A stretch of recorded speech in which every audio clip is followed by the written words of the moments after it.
Welcome to another edition of the Let's Talk About Chess podcast. In episode number 16 I talked to Jeroen van den Berg, the tournament director of the Tata Steel Chess Tournament in Wijk aan Zee. He told me some great stories about the event. The Wimbledon of Chess, as the tournament in Wijk aan Zee is called, attracts the very best chess grandmasters in the world, and in non-COVID times, thousands of amateur players and visitors. During its 83 years of history, the Tata Steel Chess Tournament has attracted some of the biggest names in chess history. In this series, the Wijk aan Zee Storytellers, you can hear some legends of the game telling stories about the greatest chess tournament in the world. I am your host Erik van der Reem. Relax and enjoy the show.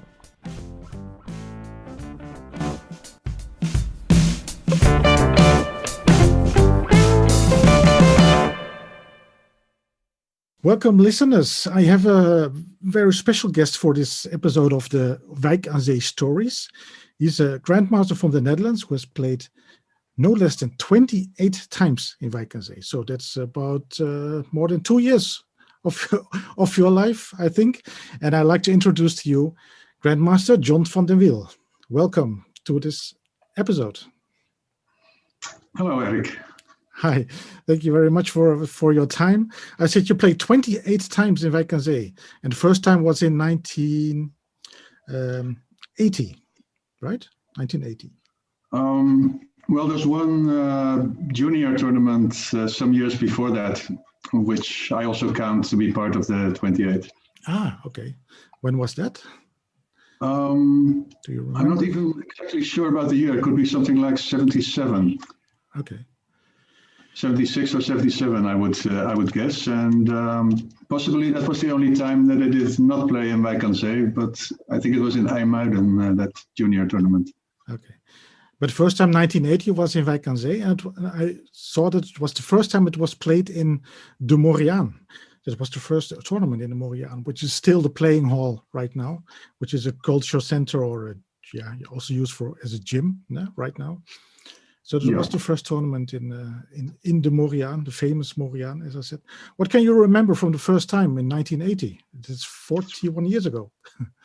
Yeah, it's a long time ago, but well, if it's your first time in Wijk aan Zee, it's always easier to remember. I played in the IM group, so it was the second highest group back then, and I think I got the invitation thanks to one or two very good years where I became European junior champion in the winter of 78-79 in Groningen. Mm-hmm. And then I was invited for my first Dutch championship in which I had a good score. I think I shared fourth place with Donner and still ahead of Sasonko. So in this IM group, I came with plenty of ambition. Very interesting, of course. If you win it, you get to play the GM group in the next year. And I managed to win that group. Not easily, but enough was enough. That was 1980. Well, because I look at the statistics, I thought you debuted it in 1980 in. Maybe I got it wrong.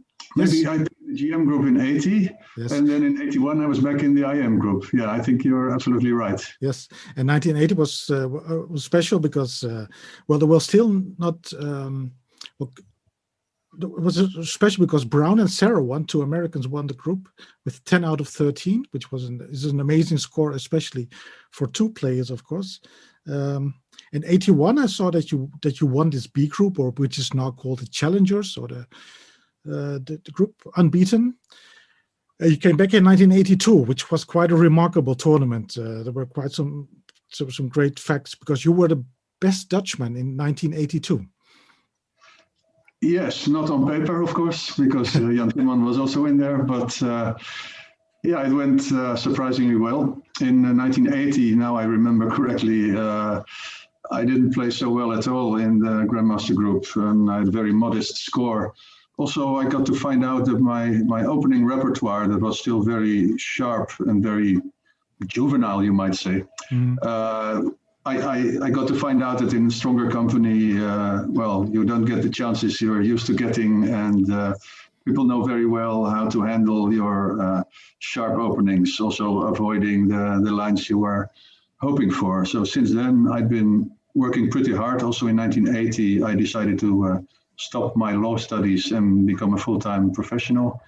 And I've been working hard at my openings, especially to be well more mature, maybe for the future. So then in '82, well, I was making some progress in those years, but nothing spectacular. And I remember before the tournament, a few friends of mine said, "Well, John, it's about time for your first GM norm." And I said, "Well, I would like that very much, but have you seen the list of participants? It's a really strong group, so I don't think it'll happen." Then they said, "Well, then let's make a bet about it." And we did. And well, as you know, I lost that bet. And the loser of the bet had to jump into the North Sea right at the end of the tournament after the last game, which also happened. And what was a very sporting gesture, that my two friends with whom I had the bet, they joined also into the sea, where they had no obligation at all because they won the bet. Okay. Were there also chess players or non-chess players? Yes, they were both from the chess world. One was Yvette Nagel, who is now Mrs. Sarah One. She was a very good friend of mine in those days. And the other is Arthur Schuring, who's an international arbiter. Mm-hmm. Also renowned for his past. He did finish his law studies, and he was also a member of the most famous or notorious students club in Leiden. And so he went into the sea still wearing his tie. Mm-hmm. Yes, that was a big thing for those people. Yes, there is a famous picture. I saw that you looked it up today from a tournament book. It was released 2008. It's a big picture of you just walking out of the sea with a kind of a chest towel, which is actually quite funny to see. And also Yvette Nagel is also in that picture. Yeah, the towel was not mine. I think it was supplied by somebody of the tournament organization. And I also remember there was a picture the next morning in two big Dutch newspapers, the Telegraaf and the Volkskrant. And it was supposed to be a private thing, a private bet, but somehow the head of the press service of the then still called Hoogoven tournament, he had found out about it, and he's been calling lots of journalists and photographers in a rush that morning. So when I got onto the beach, not expecting anything, suddenly it was pretty crowded there. So that was rather a big surprise. But of course, we went through with it. Yes. Yeah, but you became, as I said, maybe famous perhaps in that tournament, 1982, because of an unpleasant incident in your game against Jan Timon, who didn't have a very good tournament. And it was kind of an unpleasant game. Can you tell me something about that? What happened? Yes, I can tell you. Well, the game itself was very pleasant because I played a really sharp opening for which Timon had prepared some new move, but that didn't work out so well. And then I managed to get a sort of winning attack relatively quickly. But there were some strange things going on during the game. I think that whole tournament, Jan Timon was not in the perfect state of mind. He wasn't playing well. He didn't look very happy. It might have had something to do with a person from the Dutch chess world who died just before the tournament, Professor Barendrecht. I think he had a good relationship with him. But during that game, towards the end of the game, it was very strange that Timon, he didn't appear at the board anymore. I think he got himself a cigar from the arbiter, and he just let himself loose on time. And we didn't shake hands at the end of the game. So that was, otherwise it was a very nice game, and also the first real classical game where I beat Timon. I'd won maybe a couple of times in rapid games, but this was a real game, so it was otherwise quite special. Timon said to the press after the game that I had made a sort of strange or silly remark during the game, something like I played a really funny move. As I recall, I met him in the hall with the fridge where players get their drinks, and I had made my move.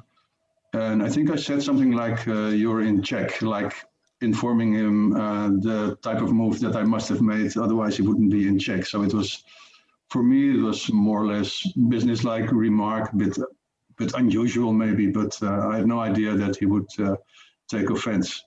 Yeah. But well, anyway, later in the tournament, we did shake hands in front of a lot of journalists and photographers, so we didn't let it escalate. No, okay. But he didn't want to join you in the sea, having a dive in the ice-cold North Sea, perhaps to make it up with you? I haven't asked him, to be honest, but I wouldn't expect him to say yes there. Okay. I did like to tell to people that it's a very healthy idea, because towards the end of the tournament I had a slight cold, nothing special, but after the dive in the sea, the cold had disappeared. Mm-hmm. Probably the bacteria must have thought, well, this guy is crazy, let's find another victim. Yes. Okay. Have you ever done that after that? After this one dive in the North Sea? Have you done it again in all those years after that? Yeah, I have done it once, some 3 years later, when I won a tournament in Oostende, but that was in September, which is quite a different situation, much less cold. Yes, that's right. Yeah, but you scored your Grandmaster result, 7.5 out of 13, as I can recall, and it was a remarkable tournament, of course, 1982. Do you remember who won the tournament? I think it was won by two players joint. I think it was Nan and Balashov. Yeah. And I shared third place with Vlastimil Hort. Yeah. I also remember that during the tournament, somewhere like halfway in the tournament, I met Hort on the street, and we both knew that we would play each other in the last round, and I would be white.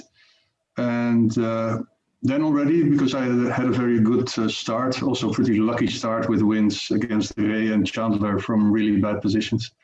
But then, it looked like there might be chances for the GM norm. And on the street, Hort already said to me in his typical accent, "You know, John, if you need draw in last round, it is no problem." So that was nice to know. I think also it made sure I slept quite a bit better on the final night before the last round, because as it went, it was exactly what I needed, half a point for the GM norm. I know that with 6 rounds to go, it was looking pretty good, because I needed only 2.5 points from 6 games. So then, of course, you must handle it in a very professional way and consolidate. So those 2.5 points I made by 0, 1, 0, 1, 0, half. Okay, so just made it, yeah. Okay. Yeah. If you look at the list of participants in this tournament, 1982, you see names like, as you said, Vlastimil Hort, and but also Michael Tal and Robert Hübner, so also legends of the game, I think. I was playing against Michael Tal, a former world champion. Yeah, that was another crushing win for him. It wasn't my first meeting with Tal, because I played him quite a short while before in a tournament in Germany, in Ports, and I think also Hort was there. But there I was white against Tal, and we had a more or less correct draw. But in Wijk aan Zee, Tal was white, and then it would be incredibly dangerous. And it's a really nice game that he won. Very strange game with sacrifices and very swift, crushing attack, typical Tal style.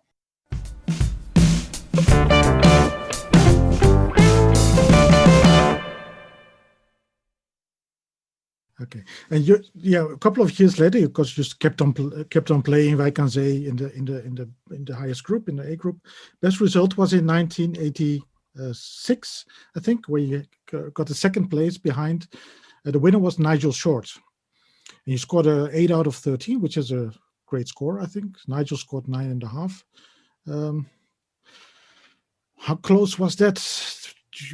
Well, Nigel started very good, 3 out of 3, I thought. And how was your tournament, 1986? Your best tournament in Wijk aan Zee? It was quite satisfactory. I was sharing second with 2 other players, I think with Hübner and Jobojevic. And it was another strong field where, Nigel was in excellent form. I think I remember I was white against Nigel, and I did get some advantage, so I really wanted to push hard against him because he was leading the tournament already. And he played very well, he defended very well, so I never got really close to winning that game. And it was another step for him to consolidate his lead, but I'm definitely happy sharing second place then. I was beginning to reach maybe the peak of my career, and I was playing pretty well back then. Yeah, you played a lot of times in the A group. You played 15 times according to the statistics on the website of Tata Steel. 171 games in total, 28 victories. Can you remember what was your best game? Can you remember that one? Or maybe not the best or most remarkable game, perhaps? Or? Well, yes, there is one game that I like very much, and it happened to be also in '86. I was black against Paul van der Sterren. We used to have some tough theoretical fights in certain openings, and this was some kind of relatively modern Queen's Indian. And all of a sudden I had in a difficult middle game a really deep combination.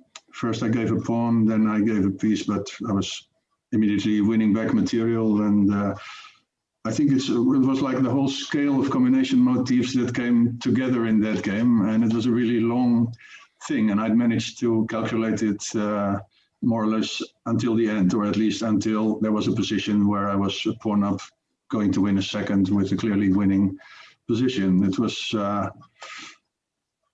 quite difficult to calculate, not for computers, of course, but for us it was, and Paul was really surprised by everything that hit him.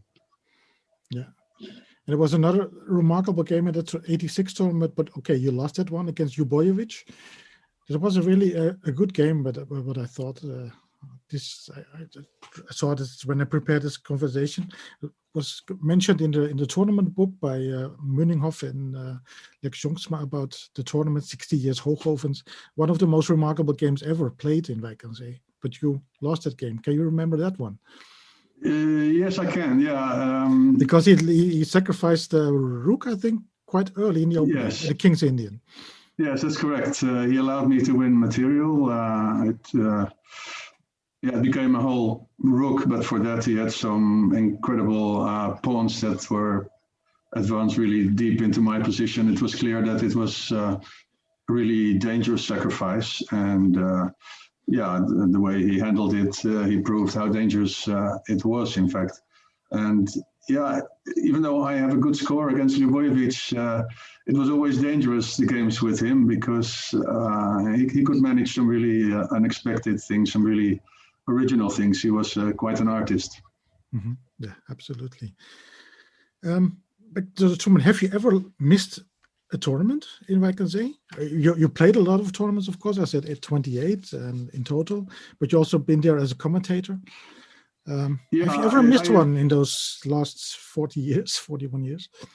Well, I had quite a long string of tournaments, and I think whenever I was invited, we would work it out. I would say yes, or at some points in my career, I thought they offered not enough starting fee, and then we would negotiate, but we always made sure that I would play in the end. So I didn't miss out, and I didn't want to miss out because it was always my favorite tournament. Yeah. What makes Wijk aan Zee so special? When I say Wijk aan Zee, what is the first thing that comes into mind? I think it's the scenario that there's a huge amount of players, all these groups. and quite a serious part of them then stays and lives in Wijk aan Zee for the duration of the tournament. This makes it a really funny scenario, because in the evening, all these people who don't really live in Wijk aan Zee are stuck with each other in that village. And there's a big social life developing then. And I must say, I always participated in that social life. I wasn't as disciplined as the top players from nowadays. Unfortunately, I would say, because it led to some really colorful situations, things that happened in the evenings or even night times. Do you have a story from those night times, perhaps? Well, a couple of things. Already in early years, some of us got into contact with real people from Wijk aan Zee that did have something to do with the tournament, but there was one young guy who lived there, and I remember that Gert Lichterink and I, especially, sometimes some others as well, would go to his place. He still lived with his parents, but they had some kind of basement with a real bar installed in there. And sometimes when the local bars were already closing and we didn't want to get back to the hotel yet, we might end up there. Also, we got to know, that was later on, a married couple that lives quite near the Moriaan, and at some point tradition developed where they would invite some people who played in the tournament for dinner at their place. It was always a big feast to have dinner there. So that's quite special things that you don't find in so many tournaments. Right. And also the famous place in Wijk aan Zee is, of course, the Hotel Zonnevank. There's a restaurant and a bar where everybody met, especially when it became later and later, and where we could see Nigel Short playing guitar. Were you there? Oh yes, definitely. Yeah, I was there a lot. In the first few years, it wasn't Zonnevank yet for the social action, but at some point it became the place to be. And many participants, also many strong participants, you might find there in the evening. And it was a really relaxed place. It was a bit of the old hippie atmosphere, you might say, where anything could do anything they liked. There was a piano, there was a guitar, people would play bridge or other card games, or play blitz, the real fanatics. And it was a really pleasant atmosphere always. I also remember talking about hippie style, that at some point there was a group of participants from Amsterdam. They had a local club there, situated at the side of a football field, or soccer field, as the Americans would say. And they called themselves the Grasmat, which is a pun. It's a word joke in Dutch, because the grasmat means the football field, but gras can also mean the stuff you smoke, the weed. Yes. That's the same word. And these guys most of them, they were really pleasantly crazy, we would call them. And at some point, they had a tradition that they put up some kind of Mongolian-style tent near the edge of the village. They got permission to do that. And that became also a place to go to if everything else had closed already. Yeah, nice. And I know some guys from this club, the Grasmatters. Yeah, so it was a nice atmosphere, of course. You also did later a lot of commentary in the later years after you stopped playing, more or less. How was that? How is it going? How's the commentary going in Wijk aan Zee? There's also, I think, something typical for Wijk aan Zee. Yes, definitely. It's a great tradition, and the commentary draws a lot of people. In the weekends, it's really crowded, but also during the week, it's attended very well. And at some point, the organizers decided not to invite me anymore because my rating wasn't so special, and the Grandmaster C group was actually meant a little bit more for young talents. So then they could use me in another capacity, and I'm quite experienced already as a commentator. And it's also something that I'm very happy to do. So in the beginning, well, I missed playing the groups, of course, and I still do a little bit. But being a commentator is much less stressy. You don't have the tournament nerves all the time. And it's also very pleasant. It's attended very well. The people really want to hear you. It's quite a difference from being, for instance, a teacher in a school where kids are more interested in their mobile phones than in what the teacher might have to say. This is completely different. People come to hear you. They want to learn from you.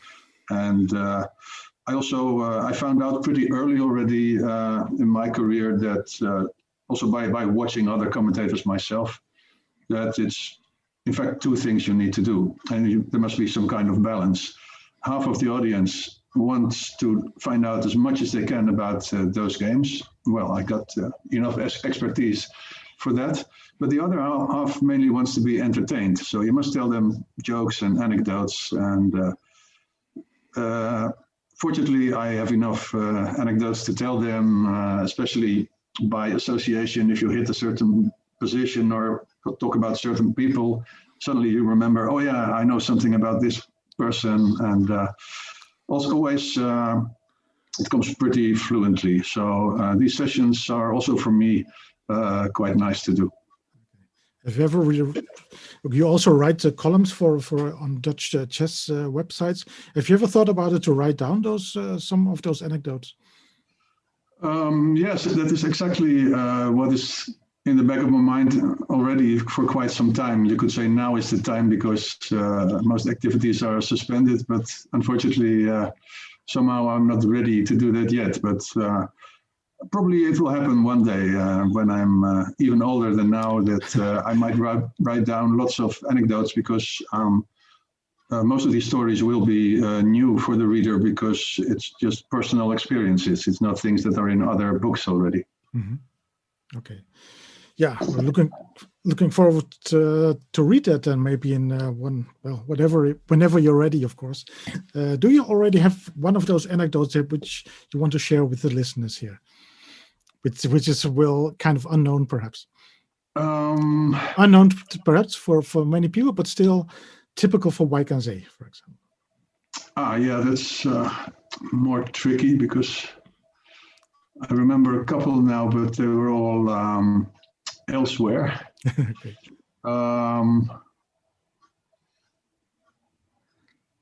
Yeah, I'm not sure. Nothing comes to mind immediately. Okay, but when there must be a few. Must be a few, of course. Okay. Yeah, we're looking forward to reading that, of course. But you've been, of course, a part of history in Wijk aan Zee. When I read 1919, for example, when all the Polka sisters played in the tournament, can you remember something about that? Because they didn't play in the highest group, or you didn't play in the highest group, but it was a lot of press attention, of course, during those days in 1990 when the three sisters came to Wijk aan Zee. What can you remember from that time? It was not so surprising for me. I had actually played all the sisters already in other situations. I played Shusha twice. One of those games was in a tournament in Brussels in the 80s. I'd played Judith once in a club league match, also in the 80s. So I'd seen them on many occasions. I think the Netherlands was one of the places they must have visited the most. And it's a very interesting story where already at a very young age, their parents decided, okay, we're not letting them grow up in the normal Hungarian school system. We're going to teach them and also more or less teach them to become chess players. Mm-hmm. You might have some reservations about that. Can you decide as a parent about your children's future in such a way? But actually, whenever I saw them, they were always very cheerful. So I think, I don't think they're suffering under this decision at all. Also, their life must have been a lot more interesting than it might have been if they just followed the normal Hungarian pattern. Yeah, that could be. Never know. Okay, John, I have one more final question. If it would be possible to travel with a time machine to one of the previous Wijk aan Zee tournaments, which one would you pick and why? Well, that's an interesting question. Yeah. Well, maybe I should pick 1986 then, because I remember that also in those years I was living quite undisciplinedly, and I did have a few days where I should have slept more before the game. I should have enjoyed my life a little bit less, and then maybe there might have been some chances of winning the tournament. But it's not a great necessity. I do like time travel; it's a great theme, so I wouldn't object. But on the other hand, I'm not suffering about never having won the tournament. Really, I think back then I also had a couple of nice results. Yes, absolutely. Yeah. When you look at the results, and people who are listening right now, they can go to the website of Tata Steel, maybe go through some statistics and see that, as I said, you played many games in this A group, 171, and you, for example, you won against Vishy Anand in his debut in 1989. So. Oh yeah, that's right. Yeah. Also. It wasn't my first encounter with him, because I played him when he was even quite a bit younger at an Olympiad in the 80s, where I beat him as well. Although I was really surprised at how resourceful he played in a lost position and how quickly his moves kept coming in a situation where he was really having to defend extremely hard. And what I've done very well against Vishy is that I have stopped in time. It's more or less coincidence, of course, but we only played 4 games and I was leading 2.5, 1.5. So I've managed to conserve that score. Oh, it's okay. So you have a positive score against Vishy, yeah? Yeah, the trick is you have to be early enough and then stop. Okay. Yeah, that's a good idea. Yeah. Okay. Yeah. As I said, as Jeroen van den Berg said in a previous episode of the podcast, he also has a positive score against Magnus Carlsen, because he played him twice in the simul and he won a game and he played a 1 draw. So he will never play again against Magnus Carlsen. Excellent. No, he definitely should stop now. Okay, very good. Okay, thank you very much, John, for these wonderful stories about Wijk aan Zee. I hope that many more to come. I hope in the future. This year is, of course, a special edition without any amateurs or people and audience. So it's also a special page in the Wijk aan Zee history, I think. Yeah, they've had some funny things in the past, and this is another one. I'm very proud of them that they managed to keep the tournament going at least, and I'll definitely be back as a commentator. Okay. Thank you very much. Okay, then I hope to see you in Wijk aan Zee once again. Maybe next year, I hope. And thanks again for your time. You're welcome. Dear listeners, I hope you enjoyed this special episode of the podcast. It is always a pleasure to talk to chess legends about their games and experiences, especially when they're talking about my favorite tournament. If you have any questions or suggestions, leave a tweet at Chess Classic or send a mail to talkingchess@gmail.com. Don't forget to subscribe to the podcast on your favorite platform. I am your host Erik van Reem. Thank you very much for listening.